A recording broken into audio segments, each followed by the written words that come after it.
June 14, 1942.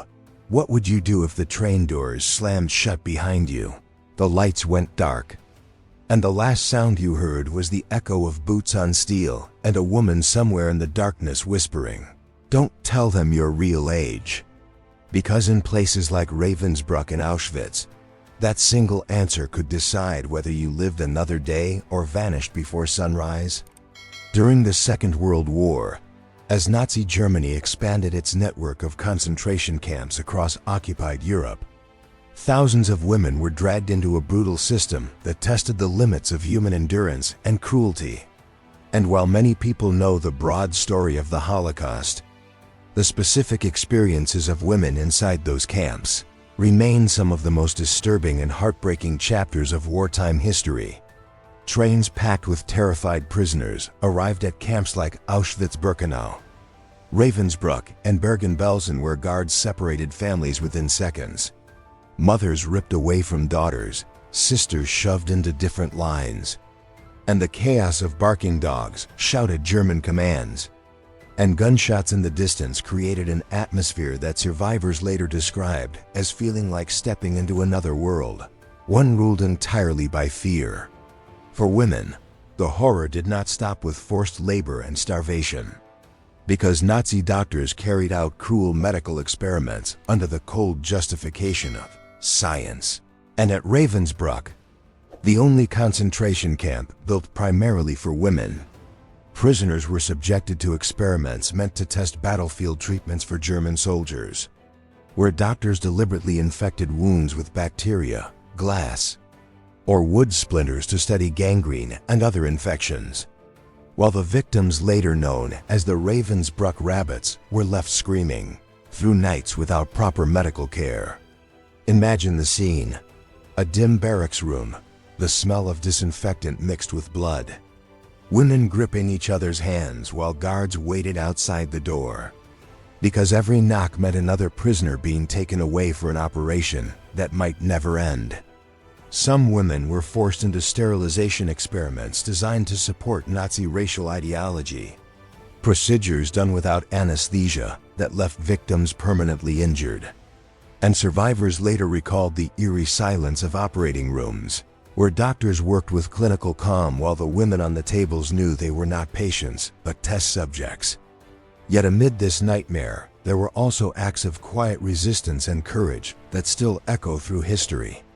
Like the story of Polish prisoner Wanda Poltowska, who endured brutal experiments but later survived and dedicated her life to medicine and remembering the victims. Or the women inside Auschwitz who secretly sabotaged munitions factories by smuggling tiny amounts of gunpowder, an act so dangerous that if caught they faced immediate execution. One of the most chilling moments came in October 1944 when 4 young women involved in that sabotage network, Rosa Robota, Ayla Gertner, Estusia Weichblum, and Regina Sefersta-Sien, were publicly hanged by the SS after months of torture. Yet witnesses remembered that even as the gallows stood waiting in the snow, prisoners in the crowd whispered prayers and promised each other they would survive to tell the story. Daily life in the camps was a relentless cycle of hunger, cold, and fear. Women forced to stand for hours during roll call in freezing weather while guards counted and recounted prisoners, sometimes punishing entire barracks if one person collapsed. And survivors often described the nights as the most terrifying time because the camps became strangely quiet except for distant screams, the creaking of wooden bunks, and rumors spreading in whispers about transports leaving for unknown destinations that almost always meant death camps. The psychological warfare was constant. Guards humiliating prisoners, shaving heads, stripping away names and replacing them with numbers tattooed onto skin. Yet despite everything, many women formed tight bonds that helped them endure the unimaginable, sharing crumbs of bread, telling stories of home, or secretly teaching each other songs and poems to keep hope alive. One survivor recalled a night during the winter of 1943 when a group of prisoners quietly celebrated a birthday using a tiny piece of stolen bread as a cake, and for a few minutes. Laughter echoed inside the barracks before a guard burst in and the moment vanished like smoke. There were also darker rumors that haunted prisoners' minds. Stories of women disappearing after being taken to camp brothels forced by the SS to serve selected prisoners and guards. A system the Nazis cynically claimed would increase labor productivity. Yet in reality, it added another layer of exploitation and trauma for women already trapped in a brutal regime. And still, even surrounded by death, courage appeared in the smallest acts. Like mothers secretly hiding children during selections, nurses risking beatings to treat sick prisoners, or groups of women memorizing the names of the dead so that when the war finally ended, the world would know what happened inside those barbed wire fences. When Allied forces began liberating camps in 1945, soldiers were stunned by what they saw: rows of skeletal survivors, barracks filled with disease and starvation, and women who had endured years of cruelty yet still managed to stand and speak about the horrors they witnessed, determined that history would never forget the suffering and bravery hidden behind those walls.